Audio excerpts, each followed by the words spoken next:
Cell phones, smartphones, they're designed to make our lives easier, but let's face it, many times they can be a headache. From dropped calls to loss of internet service, we hear complaints all the time about cell phone frustration, don't we, Mary? Oh, we do, Tom. So to get to the bottom of it all, Channel 4 investigator Vic Micolucci loaded a bus with volunteers and hit the road, putting 4 of the largest cell carriers to the test to find the best and the worst spots for cell service all over town. You pay the big bucks so that they work all the time. But many folks here in the Jacksonville area complain the cell phone carriers don't hold up their end of the deal. With bad reception, dropped calls, and no internet. Which companies are the worst and which are the best? Well, we put the 4 most used carriers to the test. Verizon, Sprint, AT&T. Gathering a group of friendly viewers to help with our experiment, we loaded onto what else but this pink chariot, thanks to jackspartybus.com. We hit the road and tested reception, download and upload speeds around Northeast Florida. Can you hear me now? Good. Yeah, it's kind of like that. The first stop, downtown Jacks. You failed? Yeah. Your Sprint? Yeah. Okay, so you got failed. Yeah. Therefore, you have no internet here. Basically, it doesn't work. Sprint and AT&T had problems. Downtown, frustrating? Oh, yes. Everyone else was dandy. On the west side, things were pretty good for everyone. My download speed and my upload speed were far better. Mandarin, also a great spot for most carriers.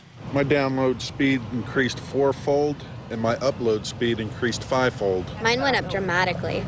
Like in upload speed, it went to 985. Only Sprint lagged behind. It doesn't work anywhere around town. We moved to Clay County, where Orange Park was good for everyone but our friends with AT&T. It's slower for me. You having trouble? Yeah. Where's holding up? The pink party bus is leaving. I-95 and World Golf Village was a bad spot for a lot of folks. No phone, no text message. No internet, nothing. As we moved south. So everybody get your phones out. Welcome to St. Augustine. We're going to test it. We found this tourist mecca brought mixed results. Mine's pretty good still. Poor signal. My upload speed went to 0. Zero. Here, yeah. Done. You got 0. nothing. Done. I got nothing. Okay, so you can't Instagram. I can't. No. I'm Can't depressed. even Instagram It's so that beautiful sad. picture. That beautiful picture I just took of St. Augustine. Of the 4. I can't Instagram it. Our 4-hour tour taught us that different cell phone carriers have good spots and bad spots all throughout the area. The best performing of the 4 major carriers we found to be Verizon. We couldn't find any major problems anywhere on the route. That's why I paid them the big bucks. So you pay for good reception? Yes. AT&T and T-Mobile were the next best carriers, neck and neck, and Sprint was the worst. Probably not going to stay with Sprint because it just doesn't work in Jacksonville. Just a few days ago, RootMetrics, a company that tests cell phones, released new findings in the Jacksonville area. Its tests also found that Verizon was the most reliable and the fastest in North Florida. AT&T was a close second. All the carriers got high marks for text message performance, but overall, Sprint lagged behind the rest, just like it did in our test. I feel like some companies just aren't aware of how bad the problem is in some areas. To find out why service can be so good for some and so bad for others, This is how you make your phone calls, and this is how you connect to the internet. we went to Dr. Brian Kopp, an electrical engineer and UNF professor. During the peak times, which are in the morning, start of the business day, and in the evening, when people are using their phones in their homes maybe, you'll see an increase in the number of users on the network, and that generally means the per user speeds go down. So time of day is a big factor, and so are towers. They're placed all over the area. In general, if you're closer to your cell phone company's tower, you should have better luck.